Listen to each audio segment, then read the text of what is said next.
ధన్యవాదాలు అధ్యక్ష. ఈ విదేశాల్లో విద్య చదువుకునేటువంటి పేద పిల్లల కోసం ఓవర్సీస్ స్కాలర్షిప్ పథకాన్ని గత ప్రభుత్వం తీసుకొచ్చింది అధ్యక్ష. సో ఈ ప్రభుత్వం వచ్చిన తర్వాత చాలామంది దరఖాస్తు చేసుకొని అది అక్కడ పెండింగ్ ఉంది అధ్యక్ష. గౌరవ మంత్రి గారికి గతంలోనే 1-2 సార్లు గుర్తు చేయడం జరిగింది అధ్యక్ష.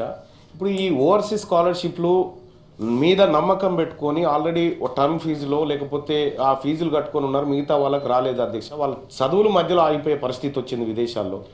సో మరి అటువంటి పరిస్థితుల్లో దాన్ని తొందరగా ఆ ఓవర్సీస్ స్కాలర్షిప్లు మంజూరు చేస్తే, ఇప్పటికే పెండింగ్ ఉన్నాయి అధ్యక్ష, ఏడాది నుంచి పెండింగ్ ఉన్నాయి.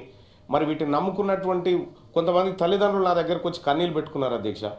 ఈ బీసీ వర్గాలకు ఇచ్చేటువంటి స్కాలర్షిప్ల దగ్గర కొద్దిగా ఆ సంబంధిత శాఖ మంత్రి వారు ఖచ్చితంగా దీనిపైన స్పెషల్ దృష్టి పెట్టాలని చెప్పి రిక్వెస్ట్ చేస్తా ఉన్నారు అధ్యక్ష. ఎందుకంటే చాలామంది ఇబ్బంది పడుతూ ఉన్నారు అధ్యక్ష.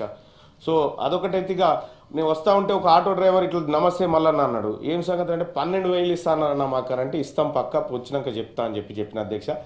ఆటో డ్రైవర్లకు ఇస్తా అన్నటువంటి వృత్తి విషయంలో కూడా మనం కొద్దిగా దృష్టి పెట్టాలి అధ్యక్ష, ఎందుకంటే వాళ్ళు ఎదురు చూస్తూ ఉన్నారు దానికోసం. థ్యాంక్ యూ అధ్యక్ష. ఓకే,